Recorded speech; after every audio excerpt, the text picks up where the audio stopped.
Cinema കൊള്ളാം കൊള്ളാം. പരിപാടിയിൽ ബന്ധപ്പെട്ട് തന്നെ കണ്ടപ്പോൾ കൊള്ളാം. മുതൽ അല്ല, ഒരു മാറ്റമുണ്ട്, ഒരു വെറൈറ്റി ഉണ്ട്. പടത്തിൻ്റെ ഒരു വെറൈറ്റി പടമാണ്. എടുത്തു പറയാ അല്ല റിലീജിയസ് പടം ആണ്. ഹിന്ദു റിലീജിയനായിട്ട് ബന്ധപ്പെട്ട പടം. ജയ് ഹനുമാനാണ് കണ്ടത്. നല്ല സിനിമ. അതെ അതെ, ശരിക്കും ഹനുമാൻ്റെ ചരിത്രം തന്നെയാണ്. നമ്മൾ പിന്നെ സീരിയലൊക്കെ കണ്ടിട്ടുണ്ട് അത്. എന്നാലും സിനിമ കുറച്ചുകൂടെ തുടക്കത്തിൽ ഇച്ചിരി ഒരു മുൻഷിപ്പ് തോന്നണം. പക്ഷേ ഇൻ്റർവെല്ലിന് ശേഷം കുഴപ്പമില്ല. നല്ല പടമാണ്.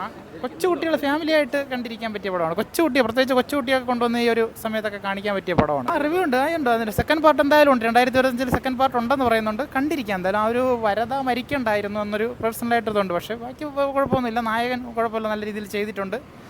വില്ലനാണെങ്കിലും പറയേണ്ട കാര്യം, വില്ലൻ നമ്മൾ മുമ്പ് കണ്ടിട്ടുള്ള തന്നെയാണ്. വില്ലൻ നന്നായിട്ട് ചെയ്തിട്ടുണ്ട്. അതിൽ വില്ലനായിട്ട് നമ്മുടെ മലയാളത്തിലൊക്കെ ക്രിസ്റ്റഫർ അതുപോലൊരു സിനിമയിലൊക്കെ വന്നിട്ടുള്ളൊരു വില്ലൻ തന്നെയാണ്. അപ്പം വില്ലൻ നന്നായിട്ട് ചെയ്തിട്ടുണ്ട്. പക്ഷേ നായകൻ പുതുതാണെങ്കിലും പക്ഷേ കുഴപ്പമില്ലാതെ കുറച്ച് ആക്ഷൻസൊക്കെ ഇത് വരുന്നുണ്ട്. അത് ഫാൻറ്റസി പടമാണല്ലോ, അപ്പോൾ അതിൻ്റേതായ ഒരു ഇത് വരുന്നുണ്ട്. വേറെ കുഴപ്പമൊന്നുമില്ല, നല്ല പടം തന്നെയാണ്. തീർച്ചയായിട്ടും ഫാൻറ്റസി മൂവി ഇഷ്ടപ്പെട്ട് വരുന്നവർക്ക് ഇത് എന്തായാലും പോലെ വേറെ വലുതായ സംഭവം നമ്മൾ സാധാരണ എല്ലാവർക്കും ഇഷ്ടപ്പെടില്ല. പിന്നെ ഇപ്പം എന്താണ് ഇപ്പോഴത്തെ ഒരു സാഹചര്യം അറിയാമല്ലോ. ഇപ്പോഴത്തെ നമ്മുടെ ഈ വിഷയങ്ങളൊക്കെ എല്ലാം ഉള്ളതുകൊണ്ട് ഫാൻറ്റസി ടൈപ്പ് മൂവി ഇഷ്ടപ്പെടുന്നവർക്ക് കണ്ട് എൻജോയ് ചെയ്യാം.